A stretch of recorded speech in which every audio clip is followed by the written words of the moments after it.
அன்பர்களே வணக்கம். இன்று பார்க்க இருப்பது ஸ்ரீ விஷ்ணு புராணம் அத்தியாயம் 2 பகுதி 5 பாதாள லோகம். மைத்ரேயரே, பூமியின் கீழ் அத்தலம், விதலம், நிதலம், ராசதலம், மகாதலம், சுதலம், பாதாளம் என்ற 7 லோகங்கள் உள்ளன. இவற்றில் வெண்மை, கருமை, செம்மை, பொன்மை ஆகிய மலைகளும் பொன்மயமான பூமிகளும் உள்ளன. அங்கு தானவர், தைத்ரயர் முதலிய அசுரர்களும் நாகங்களும் வாழ்கின்றன.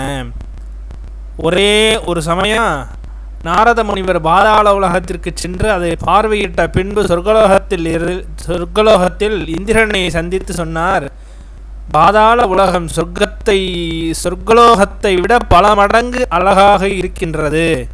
அங்கு வசிக்கும் நாக சாதனையினர் அணிந்திருக்கும் ஆபரணங்கள் மிகவும் பெருமதியானது, பிரகாசமானவை, அழகுமிக்கவை.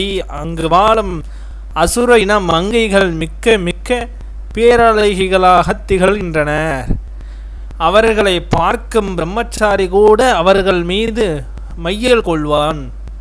அங்கு பகலில் சூரிய ஒளி வெப்பத்தை கொடுக்காது, குளிமையாகவே உள்ளது. அங்கு அழகான பூந்தோட்டங்கள், குளிமையான நதிகள், அழகிய பறவைகள், இன்னிசை கச்சேரிகள் என பலவும் ரம்யமானதாகவே உள்ளன. பாதாளத்திற்குள்ளே ஆதிசேஷன் எழுந்தருளியிருக்கிறார். அவர் முனிவர்களாகவும் தேவர்களாகவும் பூசிக்கப்படுகின்றார். 1000 திருமுடிகளோடு கூடிய அந்த திருமுடிகளில் உள்ள இரத்தினங்களால் அவ்வுலகை ஒளிப்பெறச் செய்து கையாலான மலையை போல காட்சி தருகிறார். திருக்கைகளில் உலகத்தையும் கலப்பையையும் தரித்தவராய் காந்தி, வருணி என்ற தேவிகள் அங்கிருக்க வீற்றிருக்கிறார்கள். அத்துடன் இப்பூமி முழுவதும் தனது 2 முடிகளான தாங்குகின்றார். அவரை தேவர்களும் தேவதைகளும் ஆராதிக்கின்றனர். அவரது பலத்தையும் அழகையும் யாரால வர்ணிக்க முடியாது. அப்பூமியானது அவரது கழுத்தில் உள்ள பூமாலையை போல உள்ளன. ஆனால் அவரது சக்தியின் சிறப்பையும் யாராலும் வர்ணிக்க முடியாது.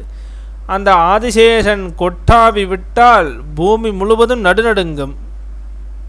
யாவும் அவரது சிறப்பை அறிய மாட்டார்கள் என்பதால் தான் அவருக்கு அனந்தன் என்ற பெயர் உண்டானது. அவரின் மீது நாகக்கன்னியர் எவ்வேளையிலும் விஷ்ணு மீது சமர்ப்பிக்கின்ற சந்தனத்தை வீசி கொண்டிருக்கின்றனர். அச்சந்தனம் அவரது மூச்சு காற்றால் திக்கெங்கும் பரவும். அத்தகைய பெருமை மிக்க அவரால் இப்பூமி தாங்கப்படுகிறது என்றார் பராசர முனிவர். இதன் தொடர்ச்சியை அடுத்த பகுதியில் பார்ப்போம்.